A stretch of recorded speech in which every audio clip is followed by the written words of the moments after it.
സഭയിൽ സ്വീകരിക്കേണ്ട സ്ട്രാറ്റജി സംബന്ധിച്ച് തീരുമാനിക്കുന്നത് രാവിലെ 8:45 പ്രതിപക്ഷ നേതാവിന്റെ ഓഫീസിൽ ചേരുന്ന കക്ഷി നേതാക്കളുടെ യോഗത്തിലാണ്. അതിപ്പോൾ UDF കക്ഷി നേതാക്കളുടെ യോഗം എല്ലാ ദിവസവും രാവിലെ 8:45 പ്രതിപക്ഷ നേതാവിന്റെ ഓഫീസിൽ ചേരും നൗഫൽ. അതിനുശേഷമാണ് ആ ദിവസം സഭയിൽ എന്ത് സ്ട്രാറ്റജി സ്വീകരിക്കണമെന്ന കാര്യത്തിൽ അവർ അന്തിമ തീരുമാനം എടുക്കുന്നത്. ഇന്നിപ്പോൾ രാവിലെ എന്തായാലും ചേരും.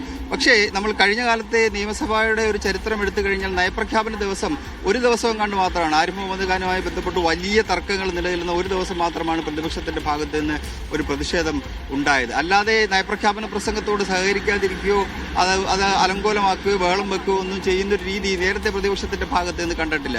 ഒരുപക്ഷെ പ്ലക്കാർഡുകൾ ഉയർത്തി പ്രതിഷേധിച്ചേക്കാം. വിഷയങ്ങൾ ഒരുപാടുണ്ടായതുകൊണ്ട് പ്ലക്കാർഡുകൾ ഉയർത്തി പ്രതിഷേധിച്ചേക്കാം. സഭ ബഹിഷ്കരിക്കുന്ന തരത്തിലോ സഭ സ്തംഭിപ്പിക്കുന്ന തരത്തിലോ ഒരു പ്രതിഷേധത്തിലേക്ക് പ്രതിപക്ഷം പോകില്ലെന്നാണ് നിലവിലുള്ള സൂചന. എന്തായാലും അത് കക്ഷി നേതാക്കളുടെ യോഗത്തിലാണ് തീരുമാനിക്കുന്നത്. അത് 8:45 കൂടി ഉണ്ടാവുകയുള്ളൂ. നൗഫൽ, സൈഫ് പറഞ്ഞതുപോലെ തന്നെ ഒരുപാട് വിവാദ വിഷയങ്ങളൊക്കെ സഭയിൽ എത്താൻ പോവുകയാണ്. അതിൽ ശബരിമല സ്വർണ്ണക്കൊള്ള കേസുണ്ട്, അതുപോലെ തന്നെ വെള്ളാപ്പള്ളിയുമായുള്ള കൂട്ടുചേരൽ, CPM കൂട്ടുചേരലുണ്ട്, AK ബാലന്റെ, സജി ചെറിയാന്റെ വിദ്വേഷ പ്രചാരണങ്ങളൊക്കെയുണ്ട്. ഇതിനെയൊക്കെ എങ്ങനെയാകും ഭരണപക്ഷം പ്രതിരോധിക്കുക? അതിന് അവരുടെ കൈവശമുള്ളത് രാഹുൽ മാങ്കൂട്ടത്തിനെതിരായ പീഡന പരാതികൾ തന്നെ ആയിരിക്കുമോ?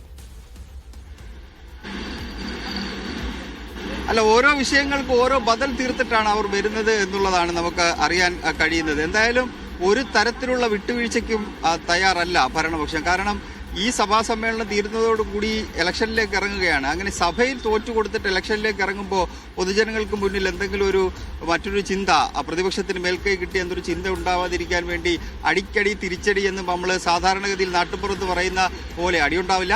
അല്ലാതെ ഈ വാക്കുകൾ കൊണ്ടുള്ള പ്രയോഗങ്ങൾ അത് എന്തായാലും നിയമസഭയിൽ ഉണ്ടാകുമെന്ന കാര്യത്തിൽ സംശയമില്ല. ഇപ്പോൾ സ്വർണ്ണപ്പാളി വിവാദമാണ് അവർ ആദ്യത്തെ ദിവസം അടിയന്തര പ്രമേയമായിട്ടോ അല്ലെങ്കിൽ ഈ ചർച്ചയ്ക്കിടയിലോ ഉപയോഗിക്കുന്നതെങ്കിൽ സർക്കാർ ചെയ്യാൻ പോകുന്നത് പോറ്റിയെ കയറ്റിയ പാട്ട്, അത് UDF ആണ് ഇറക്കിയത്. ആ പോറ്റിയെ കയറ്റിയ പാട്ട് ഇനി ആ പാട്ടുമായിട്ട് സഭയ്ക്കുള്ളിലേക്ക് വരാൻ വേണ്ടി എന്തായാലും പ്രതിപക്ഷത്തിന് കഴിയില്ല. കാരണം തന്ത്രിയാണ് പോറ്റിയെ കയറ്റിയത് എന്ന് വ്യക്തമാക്കിയിട്ടുണ്ട്. മാത്രമല്ല വാജിവാഹനം തന്ത്രിക്ക് നൽകിയത് അത് പ്രയാർ ഗോപാലകൃഷ്ണൻ പ്രസിഡന്റായിരുന്ന ദേവസ്വം ബോർഡാണ് എന്ന് ഇതിനോടകം തന്നെ വ്യക്തമായിട്ടുണ്ട്. അതുകൊണ്ട് ആ വിഷയത്തെ പ്രതിരോധിക്കാൻ വേണ്ടിയുള്ള 1-2 പൊടിക്കൈകൾ സർക്കാരിന്റെ കയ്യിലുമുണ്ട്. അത് മുഖ്യമന്ത്രി നേരിട്ടോ അല്ലെങ്കിൽ മന്ത്രിമാരാരൊക്കെയോ മറുപടി പറഞ്ഞ് അതിന് പ്രതിരോധിക്കുക എന്നുള്ളതാണ് അവർ ചെയ്യാൻ പോകുന്ന കാര്യം.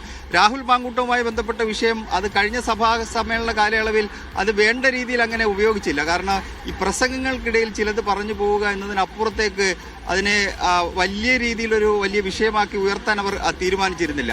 പക്ഷേ ഇത്തവണ അങ്ങനെയല്ല. രാഹുൽ ജയിലിനകത്താണ്. ഒരുപക്ഷെ അത് ഫ്ലോറിൽ തന്നെ ഈ പ്രസംഗത്തിനിടയിൽ ഉപയോഗിക്കുന്നതിനൊപ്പം തന്നെ ഫ്ലോറിൽ അല്ലാതെ ചർച്ചകൾക്കിടയിലും മറ്റും ഒക്കെ ആ വിഷയം ഉന്നയിക്കാനുള്ള സാധ്യതയുണ്ട്. ഒരുപക്ഷെ സബ്മിഷനായിട്ട് ആ വിഷയം വരാനുള്ള സാധ്യതയുണ്ട്. എത്ര പരാതികൾ രാഹുലിനെതിരെ വന്നു എന്ന ചോദ്യങ്ങളൊക്കെ ചോദ്യോത്തരവേളയിലുമൊക്കെ വരാൻ സാധ്യതയുണ്ട്. പിന്നീട് SNDP NSS ഐക്യവുമായി ബന്ധപ്പെട്ട പ്രഖ്യാപനത്തിന്റെ രാഷ്ട്രീയ അലയൊലികൾ അത് നേരെ അങ്ങ് സഭയ്ക്കുള്ളിൽ ഒരു ചോദ്യോത്തരമായോ മറ്റോ വരില്ല. പക്ഷെ ചർച്ചയ്ക്കുള്ളിൽ ആ വിഷയം എന്തായാലും വരും. അതിനുള്ള മറുപടി ഉണ്ടാവുകയും ചെയ്യും. പുനർജനിയുമായി ബന്ധപ്പെട്ട് ഈ പ്രതിപക്ഷ നേതാവിനെതിരെ CBI അന്വേഷണം പ്രഖ്യാപിക്കാനുള്ള തീരുമാനം, സർക്കാരിന്റെ ഒരു നീക്കം, അതെന്തായാലും സഭയ്ക്കുള്ളിൽ ആദ്യ ദിവസങ്ങളിലോ അല്ലെങ്കിൽ 2ാം ദിവസമോ അത് വരാനുള്ള സാധ്യതയുണ്ട്.